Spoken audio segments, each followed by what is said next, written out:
Today I was gonna make some funny videos and stuff like that, but something a little more important. If you want to sell retro games online and make the most money and get the most attention, there's several things you need to consider. I made a list of 10 ideas for you that you can kind of go over and learn a little more about, but I'm going to give you the basics. And maybe you can be a better seller online for retro gaming. Okay, so we'll go ahead and get started. Number one, very important, take good pictures. Okay, take good pictures of your item from all angles. Because remember, for the most part, these retro items can cost a lot of money. There are people like me out there who are willing to pay top dollar for a nice looking game, but I want to see pictures. If you're going to post one picture and it's kind of sloppy and blurry, I'm bypassing that. I know a lot of the big sellers on sites like eBay do that. If it's a gaming store or something, they just lazily put one photo, they couldn't care less. Don't support them, okay? If they can't put any effort into taking good pictures for you, the consumer, then don't put effort into paying them for the item. Bypass it. Support some small business, okay? Take good pictures, because the people who are collectors that pay the most money for these items, they want to see every side, every angle. We want to see if there's damage. We want to see if the labels are looking good. And also I want to see good pictures so I can determine if I can tell if it's reproduction or not, okay? So that's number one. Take good pictures, okay? Good lighting, good background that's not getting interference on the photo of the item, okay? Number two on my list, write an actual description. I know a lot of sellers will put the pictures are the description. That's not true at all. Your description is also a description. So you can talk about where the game came from, where it's been stored. You can talk about any kind of defects and put that in writing on your description, okay? It's very important. I like reading descriptions. It tells me more of the story of the item, especially if I'm spending 500 or 1,000 or more on your item, okay? I want to know where it came from. I like to know some back history of it. You want to engage with your buyer, you want them to open up their wallets, spend a few minutes and actually type a description. Do not let AI type some generic description of your item, okay? As soon as I see that and AI has wrote your description for you, I kind of lose interest. So think about that, guys. Number three, price competitively. Competitively. Price competitively. And I know everybody's obsessed about price charting and all that stuff. I'm not even talking about that. Do your research. Put your item for an auction. Start it low if you want. Or you can, if you have a good enough item that is in mint condition or it's complete or it just stands out above the rest, forget about price charting, because that doesn't give you an exact representation of what your game might be worth. If I have a little Samson here, and it's basically almost mint condition, it's authentic and it's great, I'm not going to look on price charting. I couldn't care less what they say, because one might have sold last month for $2,200, but it had defects all over it and it didn't look good. Maybe it had a rental sticker across the front. That's not accurate.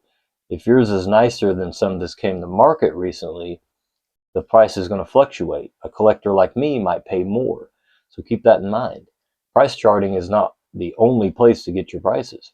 Is something available currently? Can I go out right now and buy this game? How much would I have to spend, right? So think of all that and accept offers. Now there's going to be low ballers on there. You don't have to take their offer, but you can, give them an offer back and reply to them and or let them know that you're not coming down on your price. Just be competitive, okay? Don't let your item sit there for 10 years. It doesn't look good. And you're not making any money. If you're trying to make money, then that's the goal, right? Number four, be honest about your item. Do not hide flaws. Do not manipulate the photograph so it doesn't show something wrong. Do not just take a picture of the front and the back and say the disc doesn't have scratches because you're missing your manual. That's deceitful, okay? Put that in your description, put that in your pictures. If your game case has the disc and the cover art, but it's missing the manual, take a picture of it missing the manual. Take a picture so we'll know, and write that in your description. Don't be deceitful because you know it's missing the manual that you don't want somebody to notice, because when they get that in the mail, they're going to notice. And most sites have return policies for a reason. So you're just going to put yourself in a world of hurt when you have to have the money transferred back out of your bank and somebody has to return an item, okay? So just be honest about any flaws or any defects, anything that you would think might be a problem for a collector, because most of the time people buying these $1,000 games, there might be gamers, but they're mostly collectors, okay? And they want to know exactly what they're getting. Number 6, something that's really important to me. Be prompt about your shipping. If you can't ship something in a few days, write a message and let somebody know. If you can get something shipped out quickly, do it, okay? Get that thing in the mail, because most of the time it takes a while to get an item to the customer who has paid their hard-earned money, they're excited about the game or whatever it is. Ship the item promptly. And if you can't, let them know, okay? Number 7, package the item securely in clean packaging, okay? And it's okay to recycle your packaging. I understand that. I've done that too. I'm not a seller, but I sell occasionally, but I'm a collector. I don't sell my stuff or anything, but if I do have a duplicate item that's an expensive item, I'm going to use clean packaging and it's going to be secure. If someone buys a $500 game from me, I'm not going to put it in a thin, cheap bubble envelope, okay, and spend $3 on shipping. I'm going to probably put it in a box. You might want to think about that. Use a box if you can. If your item is valuable enough and you want it protected, put it in a box, wrap it up, and remember, if you're selling a game like this that has a case, that has a disc inside, what do you think happens in the mail if you have a game that has a disc inside the holder? What do you think happens? And this is something that's happened to me dozens and dozens of times when I order a game from what looks like a good seller and everything's great. I get the package and the disc is flopping around inside the case. That makes no sense to me why you wouldn't want to secure that with bubble wrap or some kind of padding in there, or even take the disc and put it in its own little case, something like that. I've seen people put a piece of tape over the disc. That's a terrible idea, because as a collector, I want to know that I can take that tape off without it peeling off the cover art of the disc or whatever. So don't put tape on it, but you can think of something. Just be secure with your packaging, okay? That's really important to get the item to the customer as safe as you can. If it's expensive enough, buy insurance on it, okay? That will protect the customer and protect yourself, okay? Number 8, accept returns. Guess what? That's life. I guarantee if you're a seller listening to this right now and you buy an item at Walmart and you get home and you open up your blender and it's damaged, you're going to want to return it, right? It's no different for anything somebody buys, okay? And it doesn't matter what their reason is. That's part of life. You're going to have to accept returns. You might as well just mark that on your eBay or Mercari or whatever it is, that you accept returns. That way it's a pleasant experience and they're more likely to just keep the item, okay? Most sites you're on anyway, all they have to do is say the game doesn't work or whatever, and they can get a return, okay? So what's the difference? You're just going to open yourself up to a bigger problem than it needs to be. And one of the reasons I don't sell online very often is because of things like that. I don't want to accept returns, but you have to, right? And you have to consider scamming and things like that as a seller. So all that plays a factor in. Just get the insurance on your item. That's really all you can do, okay?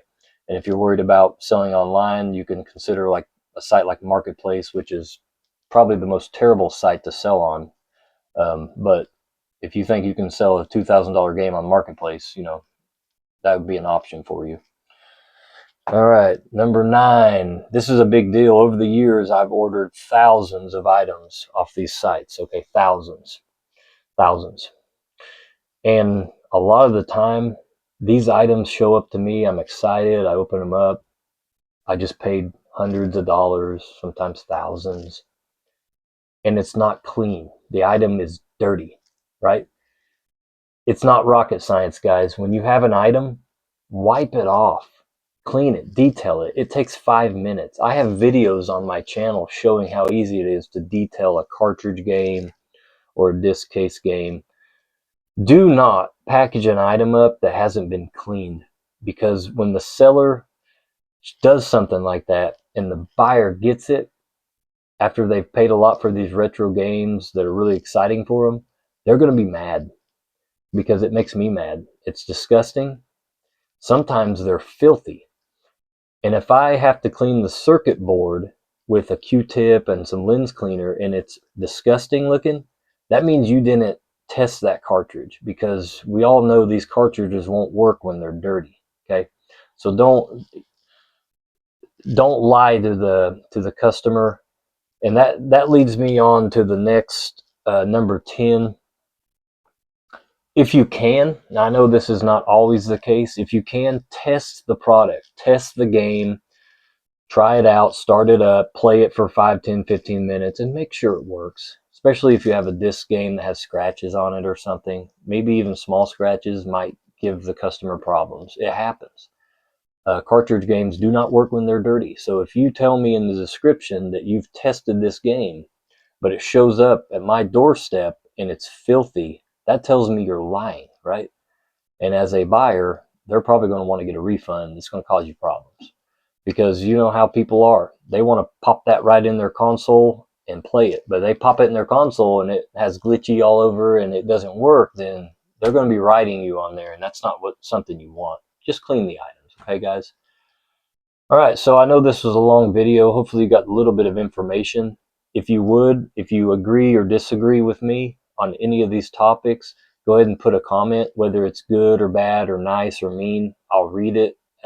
Hopefully it's something intelligent that I can learn from. But if you have any other tips or tricks or anything like that, I would love to hear from you. And I think we'll end right there. Happy collecting, guys, and be better sellers.